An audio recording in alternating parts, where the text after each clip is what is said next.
तो hello students, welcome back. ये MCQs question maths class 9 का सेकंड लेक्चर है।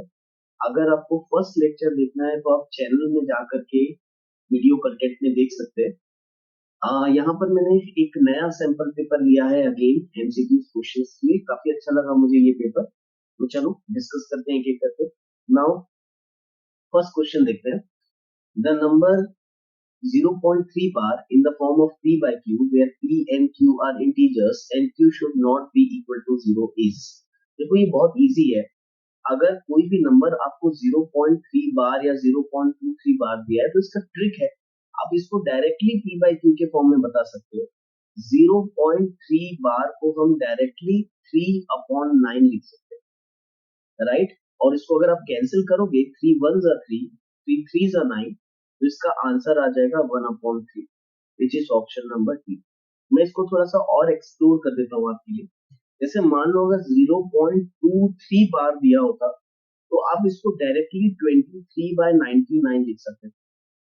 अगर आपको 0.123 बार दिया होता तो आप इसको 123/999 लिख सकते थे। तो ट्रिक तो आपको समझ में आई गई होगी। अगर 0 पॉइंट के बाद कोई भी नंबर के ऊपर में बार है तो हम डायरेक्टली वो नंबर अपॉन जितने भी नंबर में बार है, अगर एक नंबर के ऊपर में बार है तो 1 9 लिख दो, दो नंबर के ऊपर में बार है तो 2 9 लिख दो, तीन नंबर के ऊपर में बार है तो 3 9 लिख दो। ठीक। चलो जल्दी से नेक्स्ट क्वेश्चन में मूव करते हैं। इसका आंसर हो गया 1/3। Now question number 2। Question number 2 में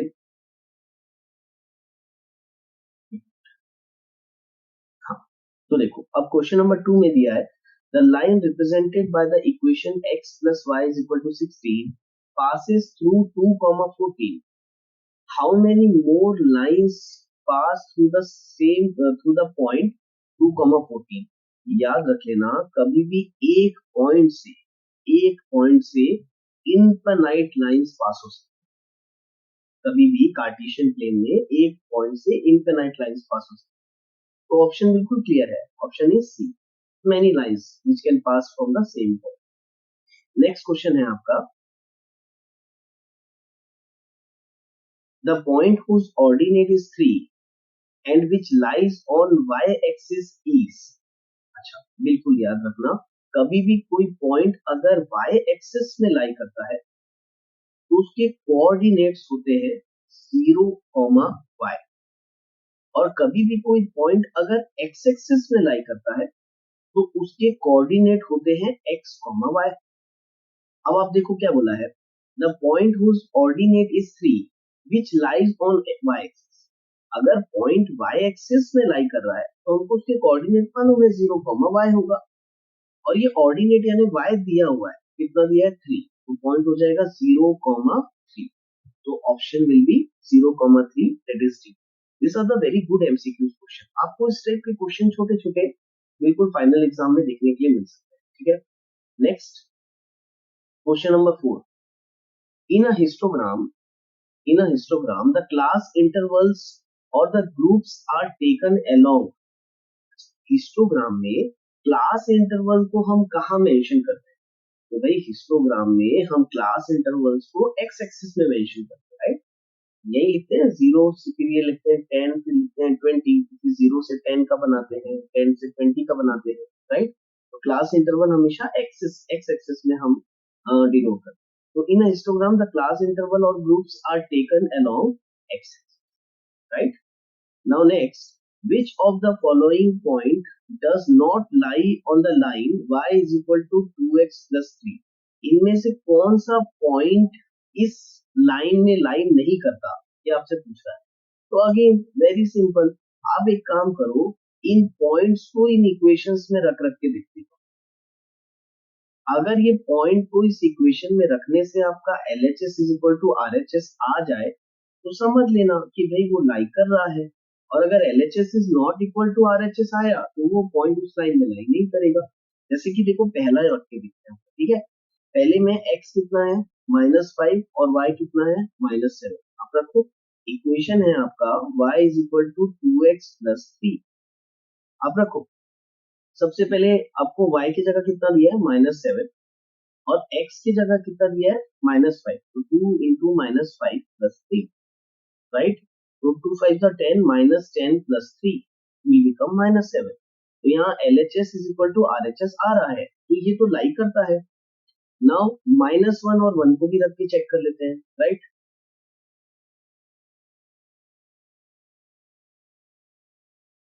तो देखो, अब अगर मैं ये x की जगह मुझे कितना दिया है -1, तो 2 इंटू -1, y की जगह कितना रखना है 1, तो y की जगह 1, ठीक है, प्लस 3। चेक कर लो भाई, 2 इंटू -1 कितना हो गया -2 प्लस 3, और -2 प्लस 3 1 होता है। बिल्कुल यहाँ पर भी LHS इक्वल टू RHS आ रहा है, तो ये भी पॉइंट इसका सॉल्यूशन है। ठीक, अब थर्ड रख के देख लेते हैं। बताओ थर्ड क्या दिया है आपको, 3,9, तो y आपका 9 दिया है, x आपका 3 दिया है, तो 2 इंटू 3 प्लस 3, तो 2 3 6, 6 प्लस 3 9, तो ये भी इसका सॉल्यूशन है।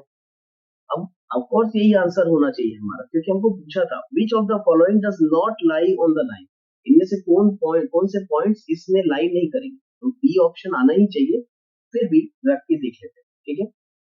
चलो बताओ, x की जगह क्या दिया है आपका 3, y की जगह 7, तो 2 इंटू 3 प्लस 3, तो 3 2 हो गया 6 प्लस 3, ये तो 9 हो गया। तो यहाँ LHS is not equal to RHS आ रहा है, यानी ये जो पॉइंट है वो इस लाइन का सॉल्यूशन नहीं है, और यही चीज हमसे पूछ रही थी। तो हमारा आंसर क्या हो गया, D, that this point does not lie on the line y is equal to 2x plus, right, है ना। Very good question, again MCQs के 9th के हिसाब से ये सारे क्वेश्चंस बहुत अच्छे। चलो नेक्स्ट क्वेश्चन दिया हुआ है आपका, the total number of propositions in the Euclid's element is, तो भाई इसका आंसर 465 है, लेकिन ये थ्योरेटिकल है, आप इसको बस ऐसा याद कर लो, है ना। इसके लिए आपको यूक्लिड्स की थ्योरी देखनी पड़ेगी कि उसके प्रपोजिशंस टोटल कितने होते हैं, 465 प्रपोजिशंस है ना। फिलहाल थ्योरेटिकल है, आप इसको डायरेक्ट ही याद रख लो। क्वेश्चन नंबर 7 में आ जाते हैं। क्वेश्चन नंबर 7 दिया है, given that lines L1 L2 L3 in figure are parallel, the value of x is, अच्छा L1 L2 L3 पैरेलल है, ये मेरे ख्याल से ए काफी छोटा लिखा हुआ है, ये ए है, ये बी है और ये एक्स, तो आपको एक्स की वैल्यू पूछ रहा है। ठीक? तो यार बड़ा आसान है, आराम से आप एक्स की वैल्यू बता सकते हो, कोई बड़ी बात नहीं है। पहले मुझे आप एक बात बताओ, है ना, forget about this A and B, confuse करने के ऊपर मुझे एक बात बताओ, कि L1 L2 L3 तीनों ही पैरेलल लाइंस हैं, तो अगर ये एंगल 40 डिग्री है, तो क्या ये भी एंगल 40 डिग्री होगा? बताओ कैसे, करस्पॉन्डिंग एंगल। अगर दो पैरेलल लाइंस हैं, तो ये ऊपर ऊपर वाले एंगल्स को हम क्या बोलते हैं, करस्पॉन्डिंग एंगल। तो अगर ये एंगल 40 डिग्री है, तो आप मुझे बताओ x कितना हो जाए। ऑफ कोर्स लीनियर पेयर, दोनों का सम अगर मैं 180 कर दूं, तो x आ जाएगा मेरा 180 minus 40, which is nothing but equal to 140 degree, right. तो x हमारा कितना आया, 140, 140। देखो बहुत अच्छे क्वेश्चन है, एमसीक्यूज के हिसाब से बिल्कुल परफेक्ट क्वेश्चन है, आप लोग से भी बनने चाहिए। वीडियो को पॉज करके जरूर एक बार ट्राई करो, ठीक है, सारे क्वेश्चन। तो ये कितने हो गए, ये किसका आंसर कितना आएगा आपका 140 degree. Next question number 8, question number 8 देखो क्या दिया है आपको, ABCD is a trapezium in which AB is parallel to BC। तो छोटा सा डायग्राम हम बना लेते हैं अपने समझने के लिए। हमेशा जब भी क्वेश्चन आपको बनाना है, आप छोटा सा रफ डायग्राम अपने रफ पेज में बनाते चलो, ताकि अंडरस्टैंडिंग बढ़ जाए आपकी। तो मैं इसका नाम ऐसा दे देता हूँ, लेट इट बी ABCD। तो ABCD is a trapezium in which AB is parallel to BC। तो AB is parallel to BC, ये हमको दिया हुआ है। M and N are the midpoints of AD and BC। तो भाई M और N मिड पॉइंट है, M मिड पॉइंट है मेरा AD का, और N मिड पॉइंट है मेरा BC का, right. If AB is equal to 12, AB दिया है 12, AB दिया है आपका 12 centimetre, MN is equal to 14 centimetre, okay, MN दिया है कितना, 14 centimetre. Then CD will be equal, तो फिर CD कितना होगा, अगर आपको याद आएगा ये क्वेश्चन एनसीईआरटी से ही आया है। ये question same question quadrilateral chapter में आपको जब मिड पॉइंट थ्योरम वाला आप एक्सरसाइज करोगे तो वहां पर ये क्वेश्चन है ना। आप इसमें क्या करो ना, सिंपली पहले तो एसी को ज्वाइन करो। आप सिंपली एसी को ज्वाइन कर दो और इस पॉइंट को हम दे देते हैं ई। इस पॉइंट को हम नाम दे देते हैं ई और इसको कुछ ऐसा बताएंगे, इफ ई एम हमको ऑफकोर्स एमसीक्यू से सॉल्व तो नहीं करना है, तो आप बस ध्यान से सुनो। If E M is parallel to C D and M is a mid point of A D, तो converse of mid point theorem हमको ये कहता है कि इस ई को मिड पॉइंट होना पड़ेगा एसी का, right. Then E is a mid point of AC. बोलो राइट और नॉट। तो हम यहाँ बोल सकते हैं कि भाई ई जो है वो एसी का मिड पॉइंट है और एम जो है वो एडी का मिड पॉइंट है। Now according to mid point theorem, अगर एम मिड पॉइंट है एडी का, ई मिड पॉइंट है एसी का, तो जो एम ई होगा या ई एम जो होगा वो हाफ ऑफ क्या होना चाहिए, डीसी। यानी कि E M must be equal to half of what, DC. बोलो करेक्ट है, right. Let it be equation number 1। ठीक। Now next. नेक्स्ट यार देखो आप यहाँ पर ध्यान से, है ना, थोड़ा सा ये समझने वाला, ये बहुत अच्छा क्वेश्चन, अच्छा लगा मुझे। कॉन्सेप्चुअल क्वेश्चन है, जो आपने पढ़ा है उसको आपको यहाँ पर अप्लाई करना पड़ेगा। अगेन आप ध्यान से इस ट्रायंगल को देखो, ए बी सी ट्रायंगल को देखो। ए बी सी ट्रायंगल में ई एन जो है वो ए बी के पैरेलल है, और अगर ई एन ए बी के पैरेलल है और n is a mid point of CB है, again by converse of mid point theorem हम ये बोल सकते हैं E must be the midpoint of AC। खैर हमने ऑलरेडी बता चुका था E is the midpoint of AC। मैं आपको बस इसलिए बता रहा था, आप ऐसा भी सोच सकते। Again A B C triangle में देखो, अगर E मिड पॉइंट है AC का, N मिड पॉइंट है BC का, तो by mid point theorem EN EN must be equal to what? EN must be equal to what? Half of AB। बोलो right और नॉट। क्लियर है यहाँ तक बिल्कुल अच्छे से। नाउ एक काम करते हैं, हम एक काम करते हैं यार, इन दोनों इक्वेशंस को, इसको इक्वेशन 2 दे देता हूं, इसको इक्वेशन 2 दे देता हूं, और ये दोनों इक्वेशन को ना हम ऐड कर देते हैं। ठीक। ये दोनों इक्वेशन को ऐड करने से क्या होगा, ये en is half of AB, en is half of BC, hopefully आपको समझ में आऊंगा। ये मैंने मिड पॉइंट थ्योरम यूज किया है, राइट। नाउ अब इन दोनों इक्वेशन को ऐड करने से क्या होगा, आप ध्यान से देखो यहाँ पर, ये है आपका em और ये है आपका en।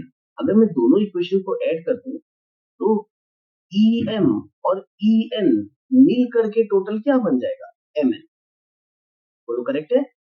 EM और EN दोनों को अगर ऐड कर देंगे तो MN बन जाएगा। तो अगर मैं दोनों इक्वेशन को ऐड करूं तो ये हो जाएगा EM plus EN must be equal to, ये है half of BC plus half of AB, है ना। दोनों के LHS को ऐड कर दिया, दोनों के RHS को भी ऐड कर दिया। तो यार अब मुझे एक बात बताओ, EM plus EN, EM plus EN को मैं MN बोल दूं। MN is equal to half of BC plus half of AB। अब मैं क्या करने वाला हूं ना, ध्यान से देखना, अब मैं सिंपली वैल्यू रखने वाला हूं, है ना। अब मैं सिंपली बहुत अच्छे से वैल्यू रख देता हूँ। आप यहाँ पर चेक करो, यार मुझे आप बताओ MN कितना दिया था हमारा, MN दिया था 14, तो MN की जगह हम रख देते हैं 14 must be equal to half of BC plus half of AB की जगह क्या रख सकते हैं बताओ, AB कितना है 12, तो उसको 12 रख दिया, तो 2 1 2 6 12, करेक्ट है। तो एक काम करते हैं, ये हमारा आया 14 इज इक्वल टू, इसको ना DC बाय 2 लिख, DC बाय 2 प्लस 6। अच्छा आप बताओ, ये प्लस 6 को इधर ट्रांसफर करूंगा तो 14 minus 6 is equal to DC by 2, और 14 में से 6 को अगर माइनस करेंगे तो ये बचेगा 8 is equal to DC by 2। ये 2 को इधर जाके डिवाइड में इधर जाके मल्टीप्लाई हो जाएगा, फाइनली डीसी आ गया। इट इज 8 टू जा कितना 60, है ना, 2 इंटू 8 कितना 16 सेंटीमीटर। तो हमारा ये डीसी है कितना 16 सेंटीमीटर, ये आ गया हमारा 16। कोई डाउट यहाँ तक? ठीक। हाँ, अब इसमें यार डाउट अगर किसी को आ रहा होगा तो तुम ये सोच सकते हो सर ये इतना छोटा साइड 16 आ रहा है, ये इतना बड़ा साइड 12 आ रहा है। भाई कोई मसला नहीं है, हो सकता है उसने क्या किया होगा ना, नेमिंग उसने जो क्वेश्चन बनाया होगा उसके हिसाब से उसने नेमिंग यहाँ से लिख दी होगी, ए बी सी और ये डी, ऐसा नेमिंग लिख दिया होगा, ठीक है ना, या फिर अलग वे में नेमिंग लिख दिया होगा, ठीक है, तो कोई दिक्कत नहीं है उससे, ठीक है, यानी मेरा मतलब ये है, हो सकता है नेमिंग यहाँ से लिख दिया होगा ए बी सी डी, तो उस केस में हमारा डीसी बड़ा आएगा, ए बी छोटा आएगा, है ना, तो कोई लेना देना नहीं उससे, आपका आ गया आराम से आंसर। डीसी निकालने बोला था, तो डीसी हमारा कितना आया 16 सेंटीमीटर, तो आंसर विल बी 16 सेंटीमीटर। चलो देखते हैं, चेक करते हैं ऑप्शन में आ रहा है कि नहीं। यस, तो डीसी यानी सीडी हमारा कितना आ जाएगा 16, right, very good question. Now question number 9।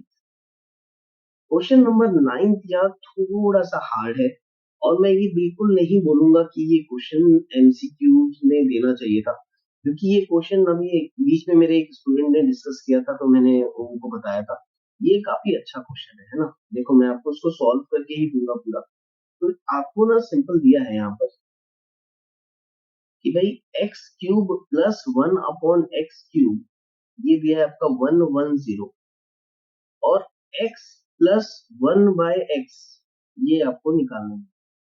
ये काफी अच्छा क्वेश्चन है ना, ये एमसीक्यूज के लाइक तो बिल्कुल भी नहीं बोलूंगा मैं, लेकिन फिर भी चलो देखो मैं आपको बताता हूँ। इसके लिए ना इसको सॉल्व करने के लिए हम सबसे पहले आइडेंटिटी का यूज करेंगे, और हम आइडेंटिटी यूज करेंगे a प्लस बी का होल क्यूब, जो कि होता है a cube plus B cube plus 3ab times of a plus, ये वाली आइडेंटिटी हम यूज करने वाले। पेशेंस रखना, आप देखते जाओ, मैं आपको सॉल्व करते जा रहा हूँ, आपको समझ में आ जाएगा। तो देखो x प्लस 1/x का होल क्यूब अगर मैं लिखूं, तो it will equal to X cube plus 1/x³ plus 3 into X into 1/x, x and x get cancel out, times of x plus 1/x। अगर आप गौर से देखोगे ना, तो इसकी वैल्यू आपको दी हुई है, ये x³ प्लस 1/x³ की वैल्यू हमको दी है कितनी 110, तो इसको रख देते हैं, तो ये हो जाएगा x प्लस 1/x का whole cube will be equal to, ये हो गया 110 प्लस 3, है ना, ये तो कैंसिल हो गया, तो यहाँ बचा times of x plus 1/x, right, ये बच गया। अब यार ये सॉल्व कैसे होगा, तो यहाँ ना थोड़ी सी चीजें ना आपको अब समझनी पड़ेगी। हमको क्या करना पड़ेगा यहाँ, अब एक नया वेरिएबल एज्यूम करना पड़ेगा, क्योंकि ऐसे को सॉल्व नहीं कर पाएंगे ना। यहाँ हमको क्या करना पड़ेगा, एक नया वेरिएबल एज्यूम करना पड़ेगा। जैसे मैं यहाँ एज्यूम कर रहा हूँ कि लेट x प्लस 1/x को मैं a मान लेता हूँ, लेट इट बी a, और a मानने से होगा क्या, ये इक्वेशन थोड़ी सी ठीक दिखने लगी। x प्लस 1/x की जगह अगर मैं a रख दूं, तो ये हो जाएगा a का cube must be equal to 110 plus 3 into X plus 1/x की जगह a रख दो, तो ये आ गया आपका a cube is equal to 110 plus 3a। अब क्या करते हैं ना, ये दोनों टर्म को इधर शिफ्ट कर देते, तो 3 अगर मैं इधर भेजूंगा तो a क्यूब माइनस, तो ये a क्यूब माइनस 3a हो जाएगा, और ये 110 को इधर भेजूंगा तो माइनस 110 इक्वल टू क्या 0। और अगर आप ध्यान से देखोगे ना, आपका एक क्यूबिक पॉलिनोमियल बना, और क्यूबिक पॉलिनोमियल हम कैसे सॉल्व करते थे, by using long division method and trial and error method, right. इस क्वेश्चन को सबसे अच्छा तरीका है ट्रायल एंड एरर से बना के देखो। ट्रायल एंड एरर का मतलब क्या बोल रहा हूं मैं, समझना। ए की वैल्यू तुम एज्यूम करके देखो, ए की वैल्यू 1 2 या 3 एज्यूम करेंगे ना, छोटी हो जाएगी, क्योंकि 3 3 का 9, 3 9 का 27 हो जाएगा, और फिर 27 माइनस 9 करेंगे तो 110 से तो बहुत छोटा आएगा। ठीक है, 4 भी एज्यूम नहीं कर सकते।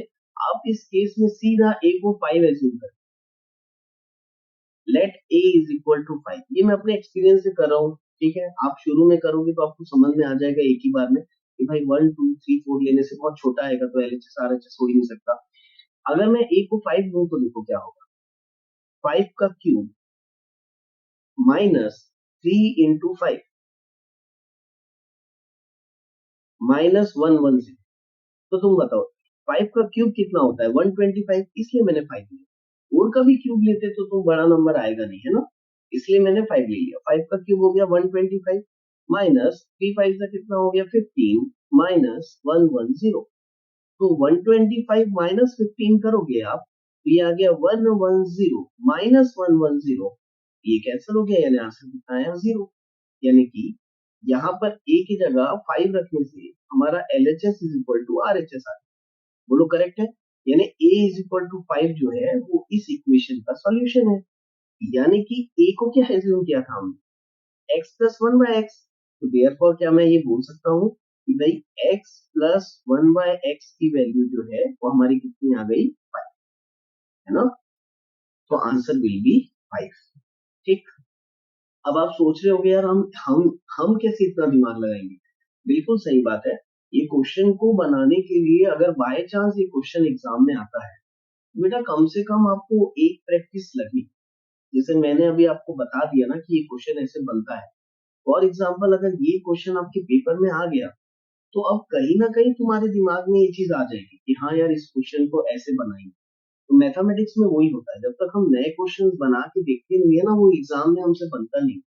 अब कभी भी इस टाइप का क्वेश्चन आपके पेपर में आया ना, आपका दिमाग वहां चल जाएगा कि हाँ इसको इस टाइप से सॉल्व किया जा सकता है। ठीक है, तो x प्लस 1/x कितना आ गया आपका 5। ठीक, तो आंसर देख लेते हैं इसका। तो x प्लस 1/x आपको निकालने बोला था, तो answer will be 5। Now question number 10 देखते हैं। देखो 10th क्वेश्चन क्या बोला है, if -2, 5 is a solution of 2x plus my is equal to 11, then the value of m is। ठीक है, आपको बिल्कुल simple, again very good question है ना, 9th के हिसाब से बहुत अच्छा क्वेश्चन है, एकदम क्यूट सा। आप देखो ये x है और ये y है, आप इनकी वैल्यू को पुट कर दो ना इक्वेशन में।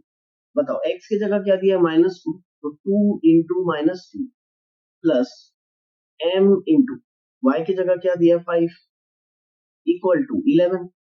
तो 2 2 जा 4, तो -4 plus 5m is equal to क्या 11।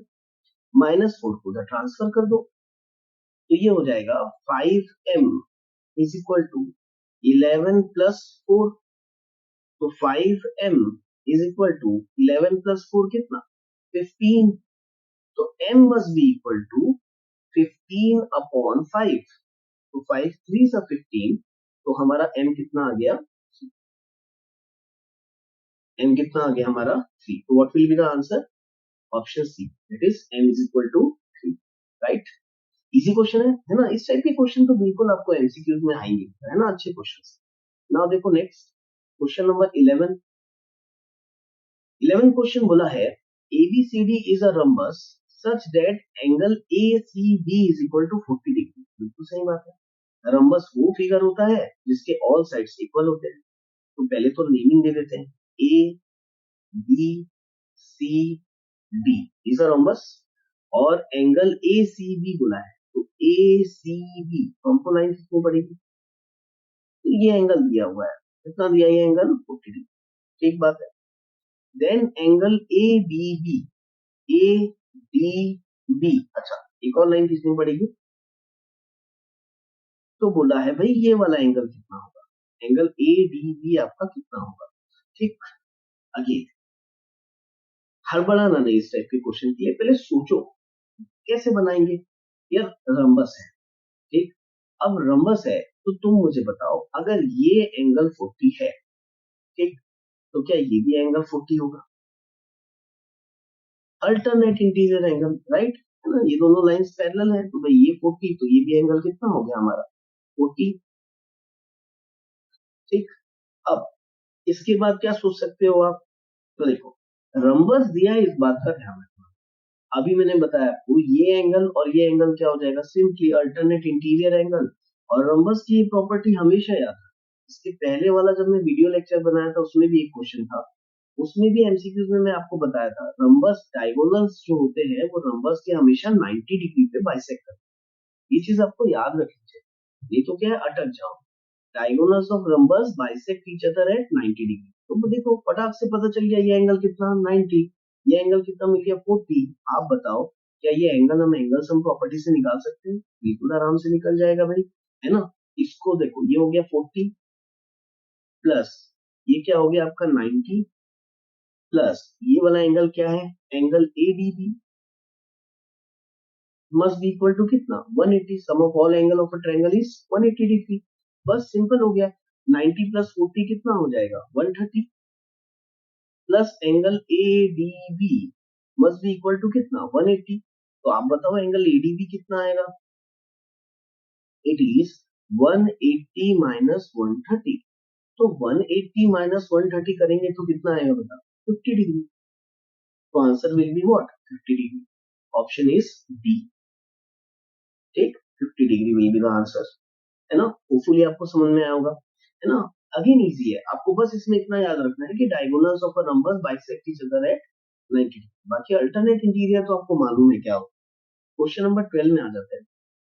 The quadrilateral formed by joining the midpoints of the side of a quadrilateral PQRS taken in order is a rectangle if PQRS is a rectangle, none of these PQRS is a parallelogram, or diagonals of PQRS is are at the right angle.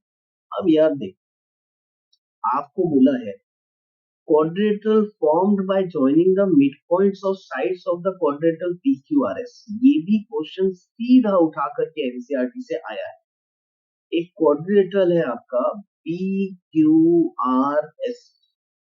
Right, और ये इसके mid points हैं। और वो बोल रहा है कि जब हम इन मिड पॉइंट्स को ज्वाइन किए आपस में, taken in order is a rectangle.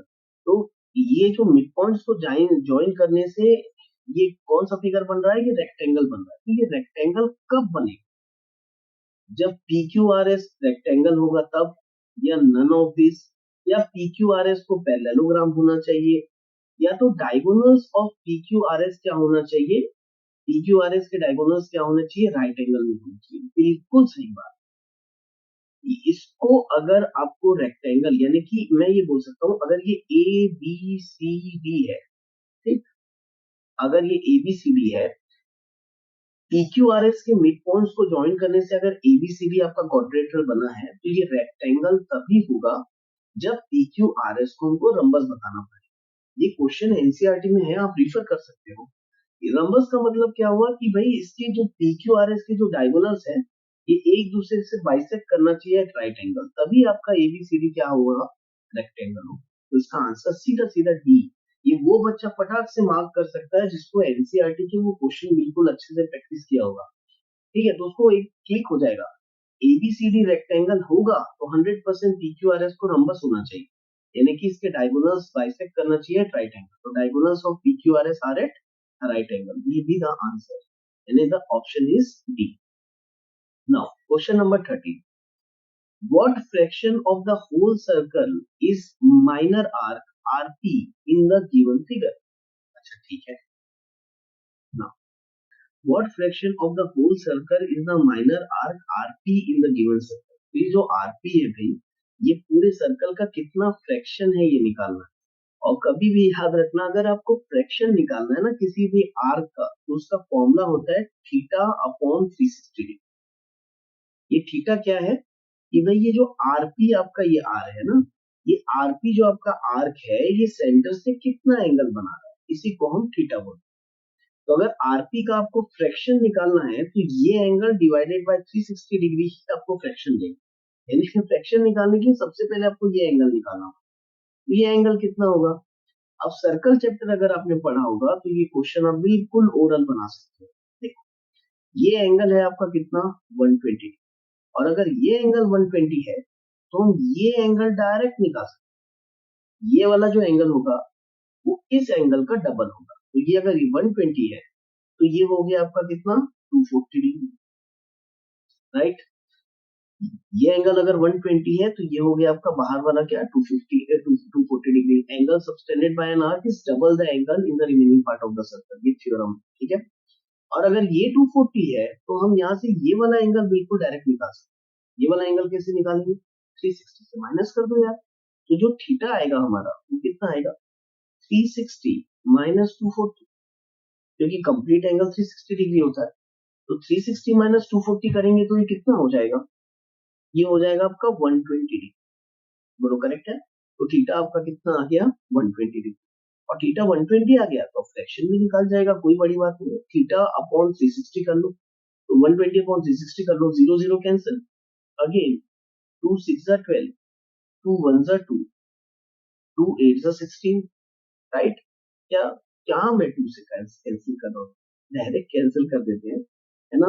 12 1 12, 12 3 36, तो फ्रैक्शन कितना आ रहा है 1/3 ऑफ द सर्कल आ रहा है। तो ये जो पी आर आर्क है ये कितना है, it is 1/3 of the circle.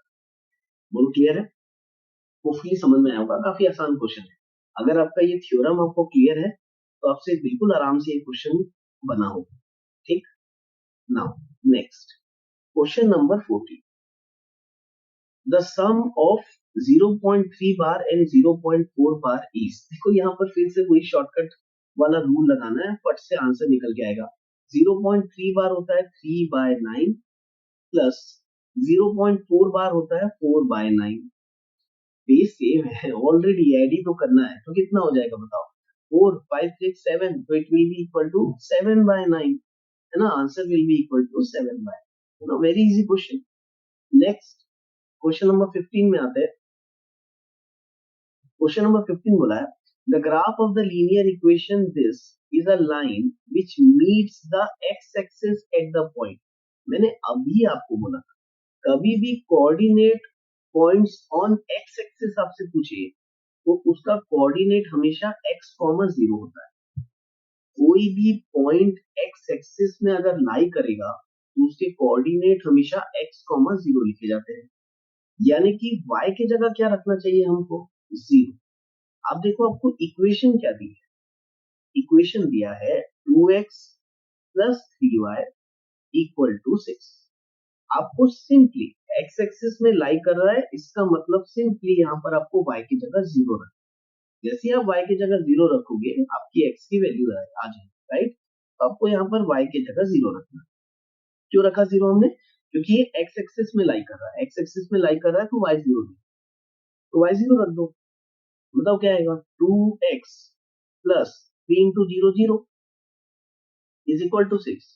तो 2x इज इक्वल टू 6, तो x इज इक्वल टू आ जाएगा आपका 6/2। तो 2 3 6, तो x इज इक्वल टू आ गया आपका कितना, है ना, सिंपल। तो भाई x इज इक्वल टू 3 आया जब हमने y को क्या रखा 0। तो 3,0 will be your answer, 3,0 option is B, right. Very good question. ये सारे अच्छे क्वेश्चन है, बिल्कुल आराम से आप एमसीक्यूज में आप ये सब देख सकते हो। नाउ क्वेश्चन नंबर 16 देखो, please see question number 16। The side of triangle BC, the side BC of triangle ABC is produced two point D. यार डायग्राम बनाने बोल रहा है ना, तो डायग्राम हम इसका बना लेते हैं। तो देखो एक ट्रायंगल है, सिंपली सिर्फ छोटा सा ट्रायंगल बना देता हूं मैं। Let it be A B C, उसके बाद जो भी हरकत ये करने बोल रहा होगा हम कर लेंगे।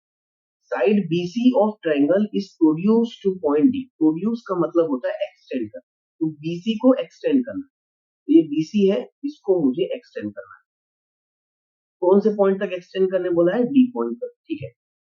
The bisector sorry, the bisectors of angle A meet side in L.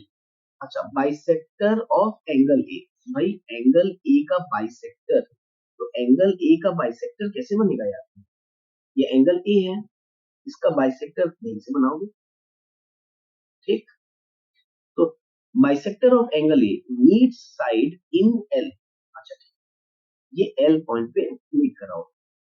If angle A B C is 30 degree, A B C यानी ये एंगल हमको दिया हुआ है 30 डिग्री, ठीक, and angle A C D, तो भाई एंगल ए सी डी सही बात है, ये एंगल दिया हुआ है कितना 115 डिग्री एक्सटीरियर एंगल दिया हुआ है।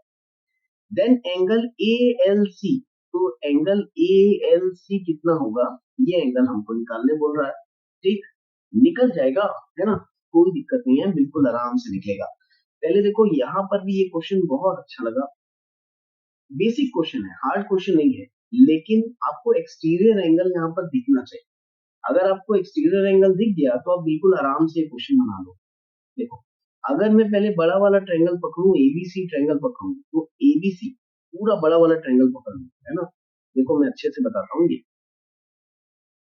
ये पूरा ट्रायंगल अगर आप एबीसी पकड़ लोगे ना, तो ये एक्सटीरियर एंगल, और exterior angle is equal to क्या होता है, sum of opposite to interior angle, यानी कि 115 exterior angle must be equal to sum of opposite to interior angle, यानी angle A plus angle B, right. यहाँ पर angle B हमको 30 degree मालूम है, ठीक है, तो मैं एक काम करता हूँ, यहाँ एंगल बी की जगह रख दिया कितना 30, तो अब अगर यहाँ पर प्लस 30 रखा, मैं इसको इधर शिफ्ट करूंगा तो माइनस हो जाएगा, 115 minus 30 must be equal to what, angle A, तो 115 में से 30 हमको माइनस करना है, बताओ कितना हो जाएगा, है ना, ये बनेगा आपका कितना, यहाँ तो ये 5 ही आएगा, राइट, और फिर 11 में से आप 3 माइनस कर दो, तो ये आ गया आपका कितना 8, ठीक, तो ये आ गया 85, है ना, 85 is equal to angle A, तो भाई एंगल ए आपका आ रहा है कितना 85, और अगर एंगल ए 85 आ रहा है तो भाई ये तो बाइसेक्टर है ना, एएल बाइसेक्टर है, और एएल बाइसेक्टर है तो ये एंगल ए को टू इक्वल पार्ट्स में हमको ब्रेक करना पड़ेगा, तोड़ना पड़ेगा, तो तुम मुझे बताओ अगर मैं इसको टू इक्वल पार्ट से तोड़ूंगा तो यार ये एंगल कितना, फर्स्ट वाला लिख देता हूँ, ये वाला एंगल कितना हो जाएगा, तो तुम बताओ ये एंगल हो जाएगा हमारा 85 अपॉन 2, आधा, ये वाला छोटू वाला, ये वाला जो एंगल है ये कितना हो जाएगा 85/2, राइट, हमको ये वाला निकालने बोल रहे हैं, ठीक, फिर से एक्सटीरियर एंगल प्रॉपर्टी यूज कर, सबसे आसान, लेकिन इस बार जब हम एक्सटीरियर एंगल प्रॉपर्टी यूज करेंगे ना, तो देखो हम इस ट्रायंगल में ये वाला ए एल सी, अब अगर मैं इसमें एक्सटीरियर एंगल यूज करूं तो अगेन सेम एक्सटीरियर एंगल वही है, exterior angle is equal to क्या हो जाएगा, sum of opposite to interior है, यानी कि इस बार 115 मस्ट बी इक्वल टू क्या हो जाएगा 85/2 minus angle A L C, right, ठीक, ये sorry plus A L C, है ना, sum exterior angle equal to sum of opposite to interior. अब यार ये 85/2 को इधर ला लेते हैं तो माइनस में चला जाएगा, तो 115 minus 85/2 is equal to angle A L C, right. अब अपन क्या करते हैं, इसको थोड़ा सा सॉल्व कर लेते हैं फर्दर को, ठीक, इसको मैं अपॉन 1 कर देता हूँ, बेस सेम करने के लिए ऊपर नीचे 2 का मल्टीप्लाई कर देते हैं, राइट, तो बताओ कितना हो जाएगा ये 115 इंटू 2, तो 2 5 जा 10 का 0 कैरी 1, 2 1 जा 2 एंड 1 3, और 2 1 जा 2, तो ये हो गया 230 माइनस 85 का whole upon 2 must be equal to क्या, एंगल ए एल सी, अब 230 में से 85 माइनस करना है यार, है ना, अब 230 में से 85 कैसे माइनस करेंगे, 10 में से 5 गया कितना 5, ठीक,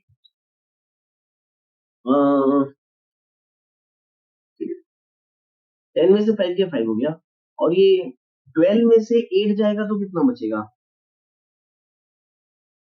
4, और यहाँ तो 1 हो जाएगा, तो ये आ गया 145/2 is equal to angle A L C, आ गया हमारा 145/2। अगर मैं इसको डेसिमल में लाना चाहूँ ना तो ए एल सी मेरा आएगा कुछ 2 7 जा 14 है ना, 2 2 जा 4, 72.5 कुछ आ रहा है। एक बार ऑप्शन चेक कर लेते हैं। 72.5 बिल्कुल करेक्ट है ना। 7 1/2 72 1/2 आएगा आंसर आपका, ठीक है। 72.5 यानी कि ऑप्शन नंबर डी आ रहा है। अच्छा क्वेश्चन, ठीक है। 2 बार एक्सटीरियर एंगल लगा, एंगल एल से निकल गया। होपफुली आपको बिल्कुल अच्छे से समझ में आया होगा, इसमें कोई ऐसा हार्ड कंसेप्ट नहीं है, ठीक है। तो इसका आंसर आपका कितना आ गया, इसका आंसर हमारा आएगा 72 1/2, करेक्ट है। अगेन जल्दी से नेक्स्ट क्वेश्चन में मूव करते हैं। देखो क्या दिया है, इन अ bar graph 0.25 centimeter length of a bar represent 100 people, then the length of bar which represent 2000 people is। तो भाई यार एक काम करते हैं, देखो इसको ना बिल्कुल अच्छे से सॉल्व कर लेंगे एकदम प्यार से। 0.25 सेंटीमीटर बराबर 100 पीपल है ना। 0.25 सेंटीमीटर बराबर 100 पीपल। तो यार एक बात बताओ, या इसको ना थोड़ा सा उल्टा लिखो, ठीक है। 100 people is equal to 0.25 centimetre. इसको ऐसे ही करना जैसे मैं आपको बता रहा हूँ। तो बताओ अगर 100 पीपल के बराबर 0.25 सेंटीमीटर है, तो एक पीपल के बराबर कितना हो गया यार। मल्टीप्लाई में इधर जाएगा, डिवाइड में डाल दो उसको। 0.25 अपॉन 100 सेंटीमीटर। 100 पीपल का 0.25 सेंटीमीटर था, तो एक पीपल का कितना हो गया 0.25 अपॉन 100 सेंटीमीटर। तो 2000 पीपल का कितना हो जाएगा, वेरी सिंपल, मल्टीप्लाई कर देते हैं। 2000 पीपल का हो जाएगा 2000 इंटू 0.25 अपॉन 100। तो जीरो से zero will get cancel out. Again इसको सॉल्व करना है, तो इसको सॉल्व करने के लिए डेसिमल हटा देते हैं। मैं इसको यहां ला देता हूँ, ठीक। तो इसको लिखते हैं अपन 20 इंटू 0.25 को ना 25 अपॉन 100 लिख लेते हैं। तो ये जीरो तो प्यार से कैंसिल हो गया। अगेन 2 1 जा 2 5 जा 10 और 5 4 जा 5 5 जा 25। तो बताओ कितना आ गया 5 सेंटीमीटर। इजी है। तो इस तरीके से बिल्कुल आराम से आप इस टाइप के क्वेश्चन को, एमसीक्यूज को इस टाइप से डील कर सकते हो। 100 पीपल का इतना था, तो एक पीपल का निकाल दिया, तो 2000 पीपल का कितना होगा मल्टीप्लाई कर दिया, सॉल्व किया तो कितना आ गया 5 सेंटीमीटर। तो answer will be 5 centimetre, right. Option is C. अच्छा मैं बना रहा हूं तो आप लोग ये मत समझना कि मैंने ये क्वेश्चन पेपर को पहले से प्रिपेयर करके मैं आपको बता रहा हूँ, ऐसा बिल्कुल भी नहीं है। ये क्वेश्चंस उतने ही मेरे लिए नए हैं जितने आपके लिए। मैं बिल्कुल रैंडम पेपर उठा करके मैं आपको बता रहा हूँ, ठीक है। अब बस फर्क इतना है ना कि मुझे मालूम है कि इस टाइप के क्वेश्चंस को बनाते कैसे। आपको नहीं मालूम है, इसलिए फर्स्ट टाइम आपसे बन नहीं रहा हूँ। लेकिन अब एक बार आप सीख जाओगे ना कि इस टाइप के क्वेश्चंस को ऐसे ऐसे बनाते हैं, तो आपसे भी क्वेश्चंस बनने लग जाएंगे, है ना। बिल्कुल प्रॉब्लम नहीं है। नाउ नेक्स्ट क्वेश्चन नंबर 18 देखो जरा। If the ratio of volume of two sphere is 1:8, then the ratio of their surface area is। Again देखो एनसीईआरटी से ही है ये क्वेश्चन, इस टाइप के क्वेश्चन एनसीईआरटी में किए हो आप, लेकिन अच्छा क्वेश्चन है। The ratio of the volume of two sphere is 1:8। तो यार देखो दो स्फीयर का वॉल्यूम यानी V1 अपॉन V2 में लिख देता हूँ। ये दिया है हमको कितना 1/8, और दोनों के सरफेस एरिया का रेशियो निकालने बोला है। तो आराम से निकालेंगे एकदम प्यार से। देखो पहले बताओ स्फीयर का वॉल्यूम क्या होता है। स्फीयर का वॉल्यूम होता है 4/3 पाई आर क्यूब। क्या होता है 4/3 पाई आर। तो V1 में लिख देता हूँ, इट इज 4/3 पाई R1 का क्यूब, और V2 को मैं लिख देता हूँ 4/3 पाई R2 का क्यूब, राइट। तो लिख मस्ट बी इक्वल टू 1/8, ठीक। नाउ अच्छा यहाँ पर ध्यान दो, ये 4/3 ये 4/3 गेट कैंसल आउट, ये पाई से पाई गेट कैंसल आउट, तो R1 का क्यूब अपॉन R2 का cube must be equal to कितना हो गया 1/8, राइट। तो हम इसको ऐसा भी तो लिख सकते हैं, है ना। R1 का क्यूब अपॉन R2 का क्यूब है, क्या मैं इसको ऐसा लिख सकता हूँ, दिस R1 अपॉन R2 का क्यूब इज इक्वल टू कितना 1/8, और क्यूब को अगर मैं इधर शिफ्ट कर दूंगा ना तो it will become cube root, it will become cube root of 1/8। तो R1 upon R2 will become cube root of 1/8। अगर आप निकालोगे तो क्यूब रूट ऑफ 1 होता है 1 और क्यूब रूट ऑफ 8 होता है 2। हमको मालूम है 2 का क्यूब 8 होता है, राइट। तो यहाँ से R1 अपॉन R2 आ गया कितना 1/2, है ना। बहुत अच्छा क्वेश्चन है, ठीक है। अब R1 अपॉन R2 का रेशियो आ गया कितना 1/2।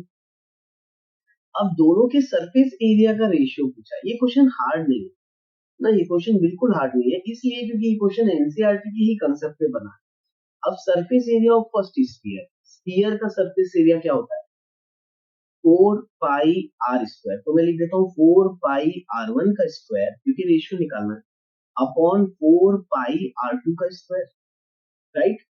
तो तुम बताओ क्या 4 पाई से 4 पाई गेट कैंसल आउट, तो ये आ गया R1 का स्क्वायर अपॉन R2 का स्क्वायर। तो क्या हम इसको R1 अपॉन R2 का होल स्क्वायर लिख सकते हैं।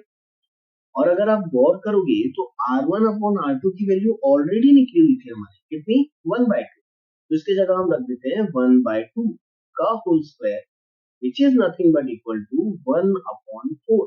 तो हमारा रेशियो कितना आ गया 1/4, यानी surface area 1 upon surface area 2 का रेशियो कितना है हमारा 1:4। That is your answer. चलो चेक करते हैं।